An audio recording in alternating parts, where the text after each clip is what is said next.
Greetings, gentlemen and ladies. In today's video, we are taking a look at a little side-by-side comparison that I recently did comparing the best coding models with the same task, the same project. The instruction was the same for every model. It was something to the effect of create a procedurally generated forest with tree, with sunlight, with grass, and a few such details like that. Every model was given the exact same instructions, and what we are looking at here is the result of Kimi 2.5. This is what Kimi 2.5 has created. I can't get rid of that infinite forest pop-up. That's something it decided to put there and not let me click away. And for reference, I gave Kimi the initial instruction, it did its job, and then I had to patch up a few errors. After a couple back and forth, it was able to produce the result that we see here on the screen, and I will be including the cost of each model as we look through these, because there's a very big difference in price and quality. So the next model we're going to take a look at here is the Minimax model. This was a model I think that was released a couple of weeks ago. So let's click play.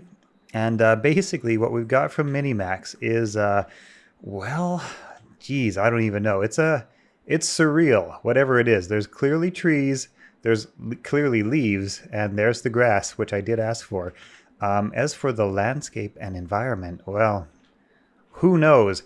The Minimax model was able to get to this particular result after, I think, one or two little back and forth. I think we had a couple of little errors initially, maybe two or three bug fixes, and then we were able to get to, yes, whatever this is. All that being said, the Minimax model only has a 30 cents input and a $1.20 output token cost, so very affordable. And you know, it did something. Let's move on. Next up, we're going to be taking a look at Grok 4.1 Code Fast. This is a model that I want to be good. That being said, it did this. I can't move around in this scene. What you see is basically what you get when it comes to the Grok coding challenge. But at $1.50 output and 20 cents input tokens, it is inexpensive. Next up, we're taking a look at Haiku. This is the budget model from Anthropic, maybe not geared towards coding, but yeah, it managed to get this far. It managed to get as far as building forest, and after a little back and forth with Haiku, it did not want to do anything more than that. Haiku, which I believe is listed at around $1 input and $5 output tokens, I would dare say is not a coding model. Let's move up on into Sonnet. This is Sonnet version 4.6, and here we've got Anthropic. Now, Anthropic is famous for its awesome coding models. Sonnet and Opus are included in those. Now, Sonnet has been called nearly as good as Opus. Maybe some even say it's better. But I wanted to know, how well does it handle game development projects? And in this case, we're testing with Three.js.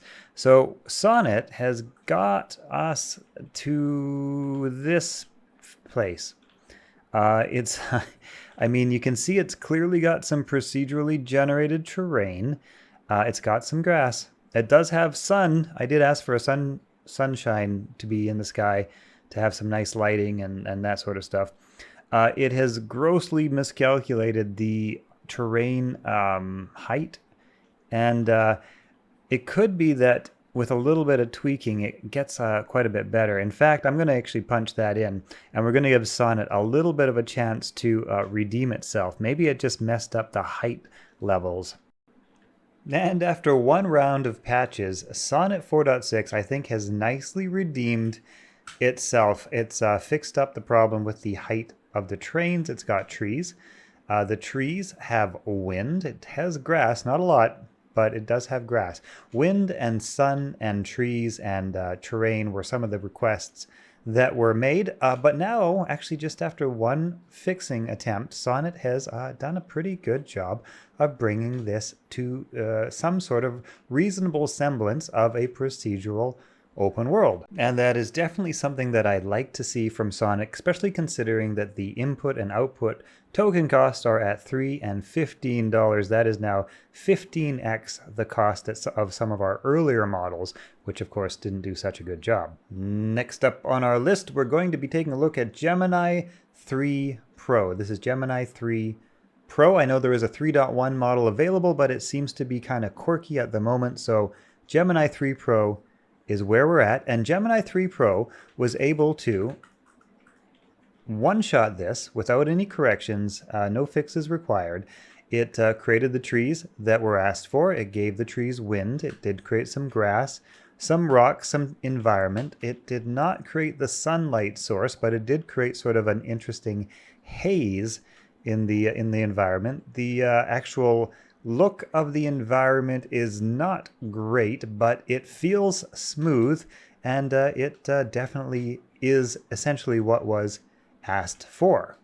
We'll have to update in the future when Gemini 3 Pro starts acting a little more correctly.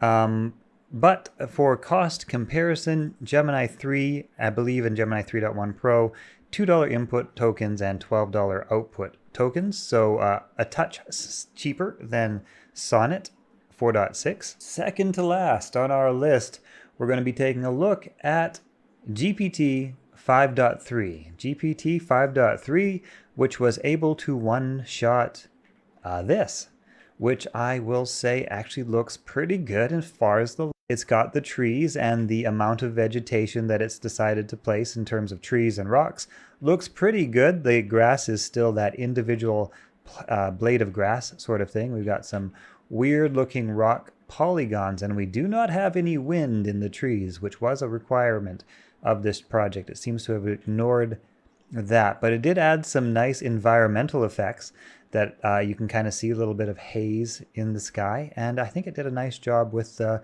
actual sky dome and the lighting. So like I say, this was a one-shot. I think it did quite well. This is GPT 5.3.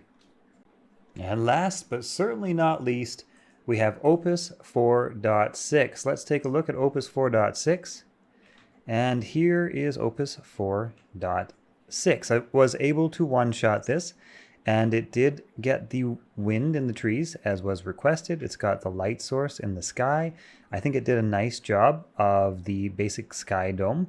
The amount of tree placement and the amount of leaves looks a little bit sparse, kind of not unlike the job that Sonnet did, actually, and sort of different from how GPT 5.3 Codex did, but it feels very smooth, and it's got a nice amount of environmental mountain and valley, and it's sort of got a pretty good general overall layout for a procedural environment. Claude Opus 4.6, of course, topping the list in terms of cost at a $5 per million input tokens and a $25 per million output tokens.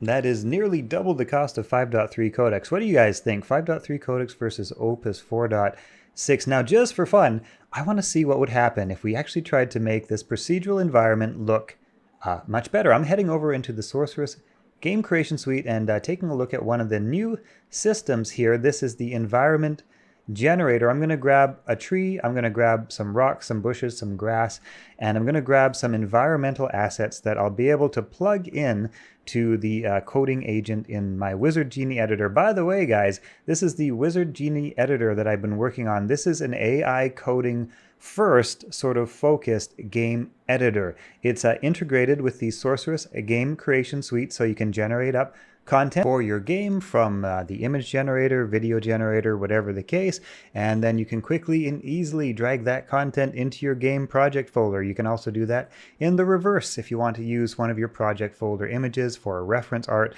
Of course, the Sorceress Game Creation Suite comes with all sorts of different features, and I have videos dedicated to that.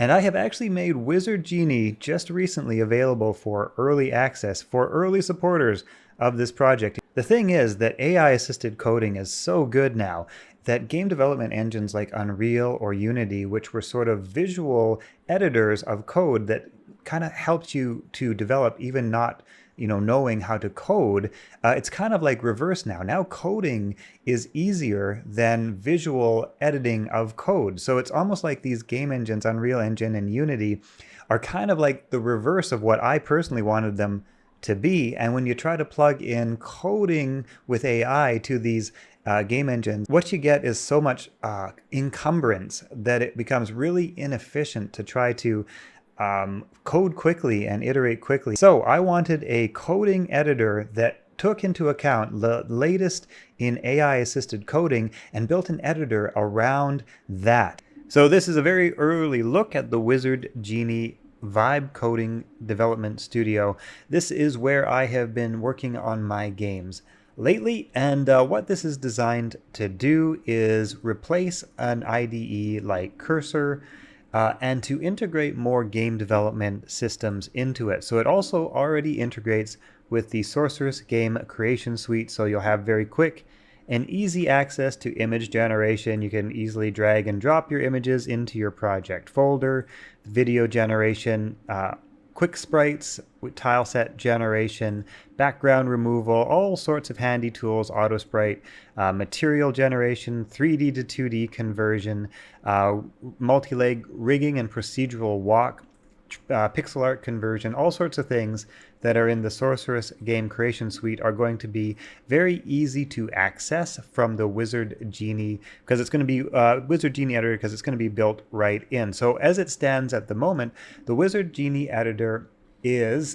basically sort of a replacement, as you would say, for something like Visual Studio Code or Cursor, whereas you have access to a variety of different agents. Really just the best game development agents are here, or potentially some affordable, like highly affordable alternatives.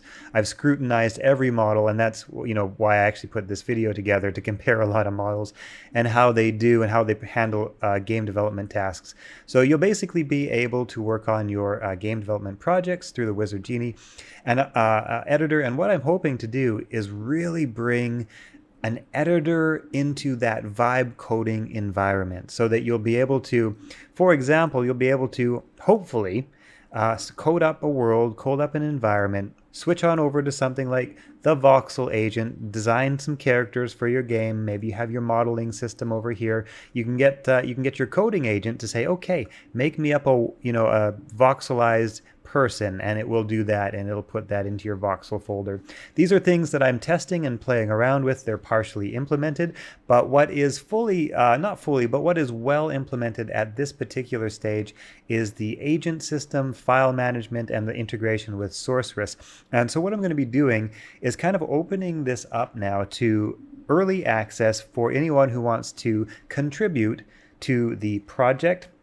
That is what the Wizard Genie support page is all about. Anybody supporting any pledge, any donation will get access to the Wizard Genie editor. Early access, buggy beta, but with lots of changes coming, improvements, enhancements coming, basically probably every day. Basically maybe multiple times per day. We're going to be rolling out tons and tons of updates, and it's already quite usable. I've been having a lot of fun working on some games. It's also really nice because you can very quickly and easily load up your games in your editor. Here I've got one which is I'm calling it Stick War, and so you can raise little armies, and you can drive your own little vehicles, and just kind of like prototype testing.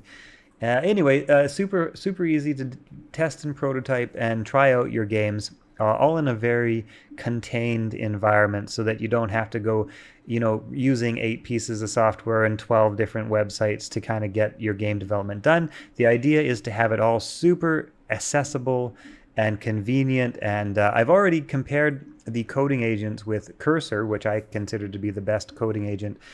Token-wise and efficiency, I've got that down to levels that are very comparable, if not, the same as Cursor in terms of capability and token efficiency.